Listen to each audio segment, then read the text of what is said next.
السلام علیکم ناظرین، آپ دیکھ رہے ہیں دینڈوز اور میں ہوں آپ کا میزبان انتظار حیدری۔ ناظرین، ہم آپ کو مسلسل افغانستان کی صورتحال کے حوالے سے آگاہ کر رہے ہیں۔ ہر گزرتے دن کے ساتھ افغانستان کی صورتحال انتہائی تشویشناک ہوتی جا رہی ہے۔ گزشتہ روز افغان طالبان نے پاکستان کے ملحقہ علاقے چمن اور اسپین بولدک کے علاقے پر اپنا قبضہ جما لیا ہے۔ اسی وجہ سے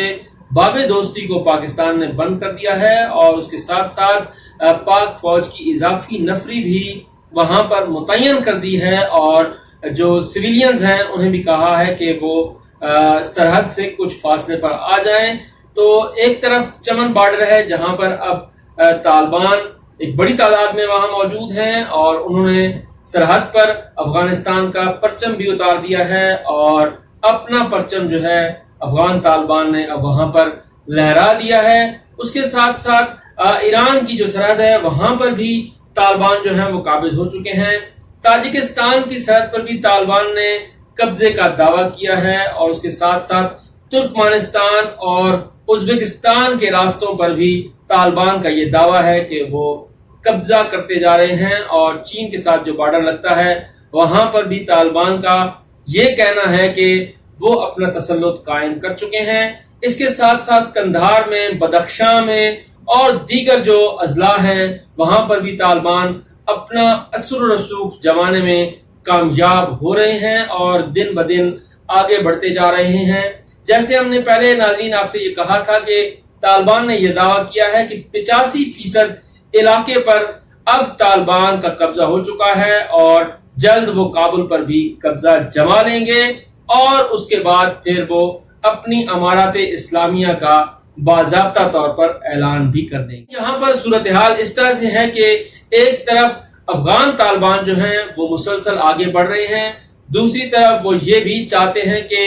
بین الافغان مذاکرات ہوں، اور ان مذاکرات کے حوالے سے روس کے ساتھ، چین کے ساتھ، ایران کے ساتھ، پاکستان کے ساتھ وہ مسلسل مذاکرات کر رہے ہیں۔ بھارت بھی بالواسطہ طور پر طالبان کے ساتھ رابطے استوار کرنے کی کوشش کر رہا ہے، لیکن یہاں پر صورتحال یہ ہے کہ افغان حکومت کی طرف سے مسلسل جہاں پر طالبان کے حوالے سے تنقید کی جا رہی ہے، اب پاکستان کے خلاف بھی یہ تنقید شروع ہو چکی ہے، اور اعلیٰ سطحی عہدیداران جو ہیں وہ پاکستان کے خلاف اب الفاظ استعمال کر رہے ہیں کہ پاکستان مسلسل اس تمام صورتحال میں ذمہ دار ہے۔ افغانستان کے نائب صدر کی طرف سے یہ سٹیٹمنٹ آیا ہے کہ پاکستان اس تمام صورتحال کا ذمہ دار ہے، کیونکہ اس حد تک طالبان کو فتوحات نہیں ہو رہی جس حد تک پاکستان کی طرف سے یہ تاثر دیا جا رہا ہے کہ طالبان مسلسل قبضے کرتے جا رہے ہیں۔ دوسری طرف اشرف غنی کی طرف سے بھی ایک سٹیٹمنٹ آیا، اور ان کا بھی یہ کہنا ہے کہ افغان طالبان کی کمر جو ہے وہ افغان فورسز توڑ دیں گی، اور ان میں اتنی قوت ہے۔ اس کے ساتھ ایک تیسرا جو بڑا سٹیٹمنٹ آیا ہے وہ آیا ہے دہلی میں افغانستان کے سفیر کی طرف سے، جس میں انہوں نے یہ کہا ہے کہ اگر صورتحال مزید خراب ہوئی تو پھر ہم طالبان کے مقابلے میں بھارتی فورسز سے مدد طلب کریں گے۔ اور اس سلسلے میں جب ان سے استفسار کیا گیا کہ یہ مدد کس طرح سے ہوگی، تو ان کا یہ کہنا ہے کہ افغان فضائیہ کی امداد جو ہے وہ بھارت کی طرف سے کی جائے گی، اور اس کے ساتھ ساتھ افغان سیکیورٹی فورسز کی تربیت جو ہے وہ بھی بھارت کرے گا، اور اس حوالے سے ہماری بات چیت جو ہے وہ بھارتی حکام کے ساتھ جاری ہے۔ اس ساری صورتحال میں بھارت کی طرف سے بھی 3 نکاتی روڈ میپ جو ہے وہ دیا گیا ہے۔ پہلی بات بھارت کی طرف سے کی گئی ہے کہ تشدد کا خاتمہ ہونا چاہیے، دوسری بات بھارت کی طرف سے کی گئی ہے کہ مذاکرات کیے جائیں، اور تیسری بات بھارت کی طرف سے یہ کہی گئی ہے کہ افہام و تفہیم کی فضا برقرار رکھتے ہوئے حکومت قائم کی جائے۔ تو ظاہراً تو بھارت کی طرف سے ایک اچھا روڈ میپ جو ہے وہ دیا جا رہا ہے، لیکن درپردہ افغان حکومت اور بھارت کے درمیان جو ہے وہ رابطے مزید بڑھ رہے ہیں۔ بھارت کو اپنے جو اہداف ہیں انہیں پورا کرنے میں مشکلات نظر آ رہی ہیں، اور بھارت یہ سمجھ رہا ہے کہ اس کے مفادات کو ایک بڑا نقصان ہو سکتا ہے طالبان کے آنے سے۔ اس وجہ سے بھارتی حکومت بھی جو ہے وہ خوف زدہ ہے۔ اس کے ساتھ ساتھ بھارت کو ایک اور پریشانی یہ ہے کہ اگر افغان طالبان افغانستان میں قابض ہو جاتے ہیں، کابل پر ان کا قبضہ ہو جاتا ہے اور وہ امارات اسلامی کو بحال کر لیتے ہیں، تو اس کے بعد مقبوضہ کشمیر کی صورتحال بھی جو جہادی تنظیمیں ہیں وہ متحرک ہو جائیں گی اور بھارتی فورسز کو ٹف ٹائم دینا شروع کر دے گی۔ اس لیے ایک طرف بھارت کسی حد تک طالبان کے ساتھ مذاکرات کی کوشش کر رہا ہے، دوسری طرف درپردہ افغانستان حکومت کے ساتھ جو ہے وہ معاملات کو آگے بڑھا رہا ہے، اور تیسری طرف امریکہ کے ساتھ جو ہے وہ اپنی قربت کو بڑھا رہا ہے، کیونکہ پاکستان کی طرف سے واضح اور دو ٹوک الفاظ میں کہہ دیا گیا ہے کہ اس تمام صورتحال میں ہم صرف اور صرف امن کے ساتھی ہیں اور کسی بھی تنازع میں ہم کسی ملک کا ساتھ نہیں دیں گے۔ تو اس تمام صورتحال کا جائزہ لیا جائے تو صورتحال انتہائی غیر معمولی نوعیت کی ہے۔ افغان طالبان جو ہیں وہ مسلسل اپنے قبضے کو بڑھاوا دیتے جا رہے ہیں، مسلسل علاقوں پر وہ قابض ہو رہے ہیں، لیکن یہاں پر ایک اور معاملہ ہے، وہ یہ ہے کہ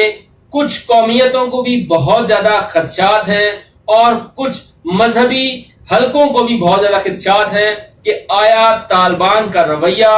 وہی ہوگا جو 9/11 سے پہلے حکومت میں ان کا مختلف قومیتوں کے ساتھ تھا، یا پھر اس رویے میں تبدیلی آئے گی۔ یہ ایک بہت بڑا سوال طالبان کے اس قبضے کے دوران اور اس تمام قضیے کے دوران یہ سوال مسلسل اٹھ رہا ہے، اور یہ سوال پاکستان کے سرحدی علاقوں میں بھی اٹھ رہا ہے، چاہے وہ آر کی صورتحال ہو یا پار کی صورتحال ہو، دونوں طرف سے یہ سوالات ضرور اٹھائے جا رہے ہیں کہ آیا کیا پھر ویسی ہی پابندیاں لگائی جائیں گی خواتین کے اوپر جس طرح سے پہلے لگائی گئی تھیں؟ کیا دیگر جو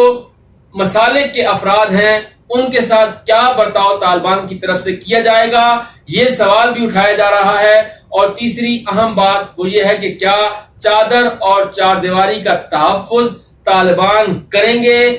پاکستان میں مختلف کمیونٹیز بھی یہ سوالات اٹھا رہی ہیں، اور افغانستان کے بہت سے حلقے اب ان سوالات پر غور کر رہے ہیں کہ اس کے بعد اگلا رائے عمل انہوں نے کیا اختیار کرنا ہے۔ تو اس حوالے سے ابھی تک جو طالبان کی طرف سے سٹیٹمنٹ آ رہے ہیں وہ یہ کہہ رہے ہیں کہ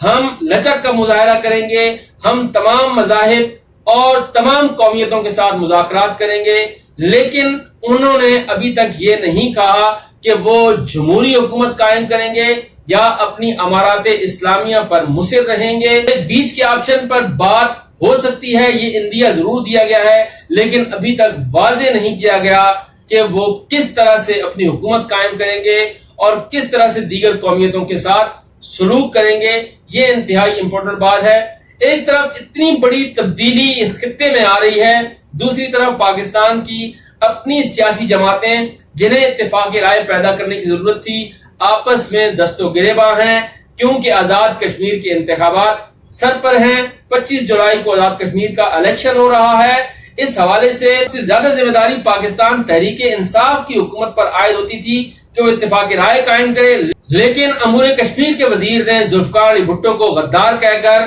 اور مسلم لیگ نون کی قیادت پر شدید تنقید کر کے اس تمام فضا کو دوبارہ آلودہ کر دیا ہے۔ وہ فضا جو قومی سلامتی کے اجلاس کے بعد بنی تھی اب دوبارہ سے منتشر ہوتی نظر آ رہی ہے۔ اب دیکھنا ہوگا کہ پاکستان کس حد تک اس معاملے پر اتفاق رائے کام کرتا ہے۔ اب وزیر اعظم عمران خان کا ایک بڑا امتحان شروع ہو چکا ہے۔ وزیر اعظم عمران خان نے اس علاقائی صورتحال کے تناظر میں اپنی میزبانی میں ایک کانفرنس بلانے کا انعقاد کیا ہے۔ اس سلسلے میں انہوں نے حامد کرزئی جو کہ سابق صدر ہیں افغانستان کے، انہیں بھی مدعو کیا ہے۔ اس کے علاوہ ایران کے نومنتخب صدر ابراہیم رئیسی کے ساتھ بھی ٹیلی فونک گفتگو کی ہے۔ تاجکستان کا دورہ وزیر اعظم کرنے جا رہے ہیں، جبکہ تاجک وزیر دفاع اور آرمی چیف کے درمیان ملاقات بھی ہوئی ہے، اور اس کے ساتھ ساتھ دیگر جو خطے کے ممالک ہیں ان کے ساتھ بھی وزیر اعظم مشاورت کر رہے ہیں۔ ایک بڑی کانفرنس کا انعقاد جو ہے